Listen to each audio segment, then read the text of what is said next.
ఈరోజు మనం ఒక ఆసక్తికరమైన విషయాన్ని విశ్లేషించుదాం. భారతదేశం, అమెరికా మధ్య జరిగిన కేవలం ఒకే ఒక్క ఫోన్ కాల్ ఈ రెండు దేశాల మధ్య సంబంధాలనే మార్చేసిందని ఒక బలమైన వాదన ఉంది. అసలా కథేంటో చూద్దాం. ఈ కథనం ఈ ఒక్క వాక్యంతోనే మొదలవుతోంది. భారత మంత్రి నుండి వచ్చిన ఒక ఫోన్ కాల్ మొత్తం అమెరికాను షేక్ చేసింది. దీన్ని బట్టే అర్థమవుతోంది ఇది ఏదో మామూలు విషయం కాదని. ఒక పెద్ద భౌగోళిక రాజకీయ ఘర్షణకు ఇది నాంది పలికినట్టనిపిస్తోంది. సరే, మొదటి సెక్షన్ ఒక కాల్, ఒక పెద్ద వాదన. కేవలం 40 నిమిషాల సంభాషణాట. ఈ కథనం ప్రకారం ఈ ఒక్క సంభాషణతోనే ఇరు దేశాల మధ్య సంబంధాలు పూర్తిగా మారిపోయాయట. భారత విదేశాంగ మంత్రి ఎస్ జయశంకర్కి, అమెరికా సీనియర్ అధికారికి మధ్య జరిగిన ఆ సంభాషణేంటో ఇప్పుడు చూద్దాం. అయితే ఈ హైస్టేక్ సంభాషణలో ఉన్నది ఎవరంటే మన భారత విదేశాంగ మంత్రి ఎస్ జైశంకర్. మరోవైపు America secretary of state Marco Rubio. పైకి ఇది మామూలు పండుగ శుభాకాంక్షలు చెప్పుకోవడానికి చేసిన కాల్లా అనిపించినా దీని వెనకాల చాలా పెద్ద కథే నడిచిందని ఈ విశ్లేషణ చెప్పుతోంది. ఇక్కడే అసలు విషయం ఉంది. జయశంకర్ తల వాదనని ఎమోషన్స్తో కాకుండా కేవలం డేటా, ఫ్యాక్ట్స్ ఇంకా స్టాటిస్టిక్స్తో వినిపించారట. అంటే తిరుగులేని ఆధారాలతో మాట్లాడారు. అందుకే అవతలి వైపు నుండి పిన్ డ్రాప్ సైలెన్స్ తప్ప మరో సమాధానం రాలేదని ఈ కథనమంటోంది. సరే, ఇప్పుడు అసలు కాన్ఫ్లిక్ట్ ఏంటో చూద్దాం. ద్వంద్వ ప్రమాణాలను ఎదుర్కోవడం అంటే పాతకాలపు బెదిరింపులకి, కొత్తగా ఆత్మవిశ్వాసంతో ఉన్న భారతదేశానికి మధ్య జరిగిన ఒక రకమైన ఫేస్ ఆఫ్ లాంటిదనమాట. పాత నక్కల వ్యూహాలు. ఈ కథనంలో అమెరికా అప్రోచ్ని వర్ణించడానికి ఈ మాట వాడారు.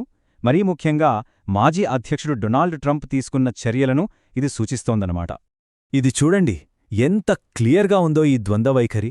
ఒకవైపు ఇండియా మీద 500% టారిఫ్స్ వేస్తాను బెదిరించడం, మరోవైపు ఇండియా గొప్ప దేశం, మోదీ నా ఫ్రెండ్ అని పొగుడటం. జయశంకర్ సరిగ్గా ఈ పాయింట్ని పట్టుకున్నారని, ఈ డబుల్ స్టాండర్డ్స్ని సూటిగా ప్రశ్నించారని ఈ కథనం చెబుతోంది.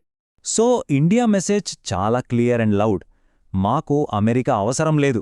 మా దేశంలో ఇప్పుడున్న కొత్త మోడేంటో మీద అర్థం చేసుకోవాలి అంటే మేము మీ ఆర్థిక ఒత్తిడులకు తలొగ్గేది లేదని చాలా గట్టిగా చెప్పినట్టయింది.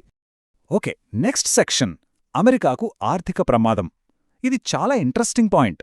ఎందుకంటే ఈ దూకుడు వైఖరి వల్ల అమెరికాకే ఎలాంటి ఆర్థిక నష్టం జరుగుతోందో ఈ కథనం వివరిస్తోంది. అసలు అందర్నీ బెదిరిస్తూ పోతే ఏమవుతుంది? ఈ కథనం ఇదే ప్రశ్నను లేవనెత్తుతోంది. అంటే అమెరికా తన ముఖ్యమైన ట్రేడింగ్ పార్ట్నర్స్ అందరితోనూ గొడవ పెట్టుకుంటూ ఒంటరి అయిపోతోందా అనేదే ఇక్కడ పాయింట్. ఈ లిస్ట్ చూడండి.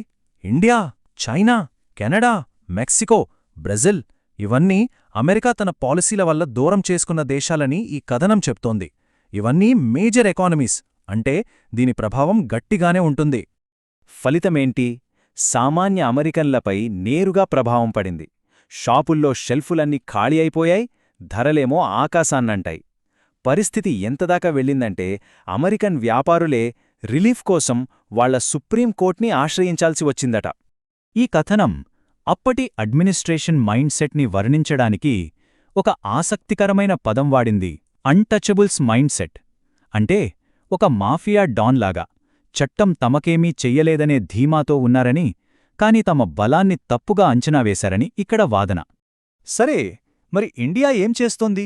అమెరికా మీద ఆధారపడకుండా తనకంటూ ఒక ప్రత్యామ్నాయ భవిష్యత్తును ఎలా నిర్మించుకుంటోందో ఇప్పుడు చూద్దాం. జయశంకర్ ఈ తేడాని చాలా స్పష్టంగా చెప్పారట. పాకిస్తాన్ అంటే టెర్రరిజం, ఇండియా అంటే ఇన్వెస్ట్మెంట్. ఈ రెండింటి మధ్య ఉన్న తేడాను అమెరికా ఎందుకు గుర్తించలేకపోతోందని సూటిగా అడిగినట్టు ఈ కథనం చెబుతోంది.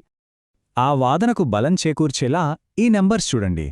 Microsoft $20 billion, Amazon $35 billion, Samsung $15 billion. ఇవన్నీ మేజర్ యుఎస్ కంపెనీలు ఇండియాలో పెట్టిన పెట్టుబడులు. దీన్ని బట్టే అర్థం చేసుకోవచ్చు ఇండియా ఎంత ముఖ్యమైన ఎకనామిక్ పార్ట్నరు. అంటే ఇండియా ఊరికే కూర్చోలేదు. అమెరికా ఉన్నా లేకపోయినా తన దారి తను చూసుకుంటోంది. యూరోపియన్ యూనియన్తో ట్రేడ్ అగ్రిమెంట్లు, రష్యాతో పార్ట్నర్షిప్, 2026 ఎనర్జీ సెక్టర్ ప్లాన్పై ఫోకస్, ఇలా పక్కా ప్లానింగ్తో ముందుకు వెళ్తోంది. ఇక ఇదంతా కలిసి ఒక క్లైమాక్స్కి దారితీసింది. ఆ ఫోన్ కాల్లో అమెరికా ముందు ఒక స్పష్టమైన ఎంపికనుంచినట్లు ఈ కథనం చెబుతోంది. దారి ఎంచుకోవాల్సింది మీరే అన్నట్టుగా ఒక ఫైనల్ అల్టిమేటం ఇచ్చారట.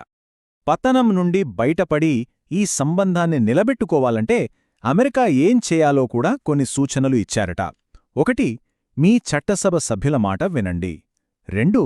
మీ వ్యాపారులను కోర్టులకు వెళ్లనివ్వండి. 3. ఆ అన్టచబుల్ మైండ్ సెట్ వదిలేయండి. 4. బలవంతం కాదు, భాగస్వామ్యాన్ని ఎంచుకోండి. సింపుల్గా చెప్పాలంటే దారి మార్చుకోమని గట్టిగా చెప్పారన్మాట. సో ఫైనల్గా అమెరికా ముందున్న చాయిస్ ఇదే.